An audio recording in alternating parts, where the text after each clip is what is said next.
The Real Well Cave Disaster, March 1997. In March 1997, two friends, Andrew, 32, and Attila, 26, went caving to see Real Well, a cave in Tennessee that is infamous for its scary 160-foot entry pit. Andrew was an experienced caver who had been on many trips, while Attila was new to it and had only been to caverns 5 times. But he never lost his enthusiasm. The weather for their excursion was awful, with light rain pouring. The sound of the waterfall crashing against the cave opening was louder than they had thought it would be as they got closer. They had wetsuits in their car, but neither of them put them on. They would soon regret this choice. They didn't think about how the cold would impact their body, even if the waterfall was strong. Attila forgot to put on his helmet because he was so excited about the rope descent that went directly through the falling water. As Andrew began to go down, their excitement made them unable to think clearly.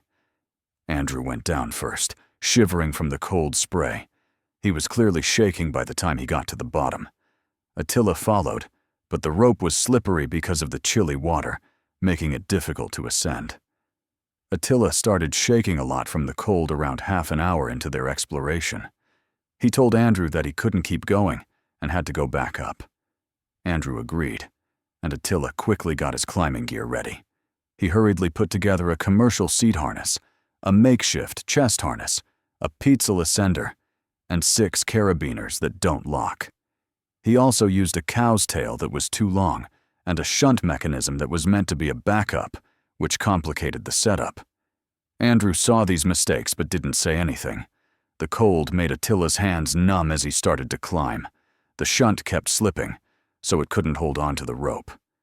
Halfway up, the carabiner chain connecting his ascender to his harness broke, leaving him dangling on the rope. He couldn't get to the ascender to remedy the problem.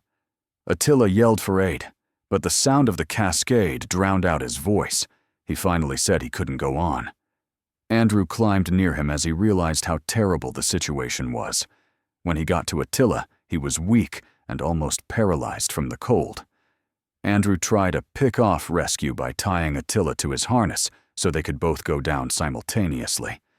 But the cold weather and frozen fingers made it impossible. He tried to get out while pulling Attila up, but they were too heavy together. Andrew's strength ran out after he climbed barely 15 feet. Attila became stuck and began to faint, but Andrew's weakness prevented him from aiding her. Andrew swung to a nearby ledge, let go of the rope, fell, and passed out from being too exhausted and cold.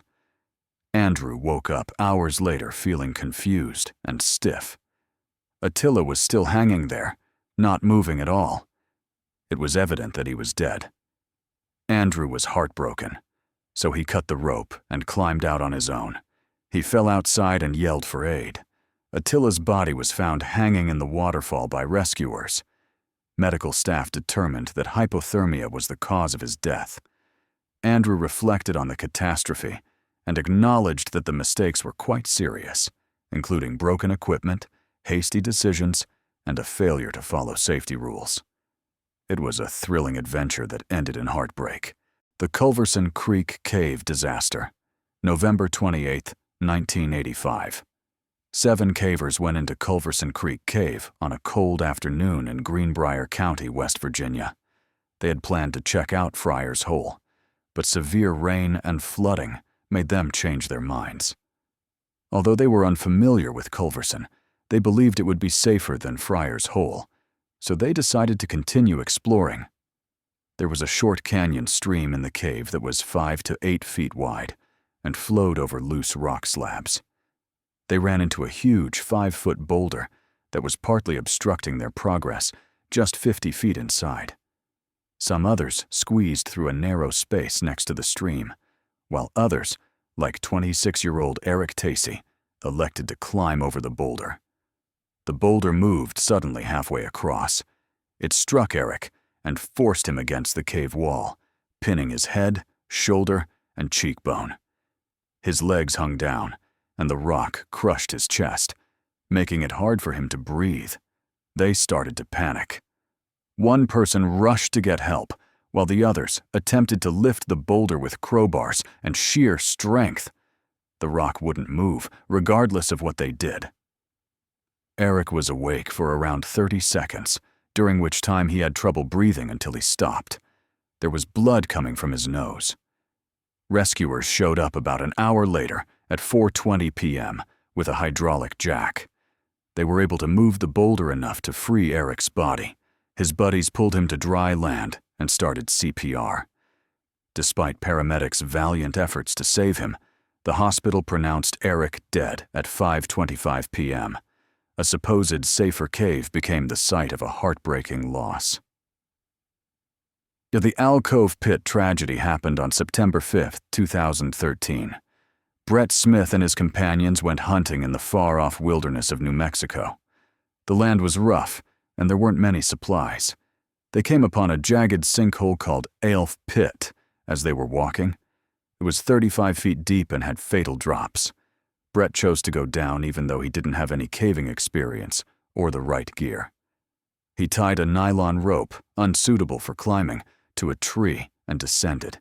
His arms hurt, and his grip loosened as the walls got closer together and loose rocks fell beneath him.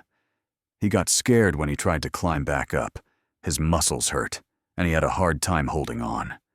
He yelled for his friend, who quickly hooked the line to an ATV to bring Brett up. But the weight made the rope stretch. Brett yelled at him to stop, but it was too late. The rope broke. He plummeted 20 feet and hit sharp rocks below. His screaming stopped. His pal quickly dialed 911, shaking with panic. Rescuers went down into the pit and found Brett stuck between rocks, not moving. His injuries were severe, rendering him lifeless. They retrieved his body, a sobering reminder of the dangers of carelessness and the harshness of the environment.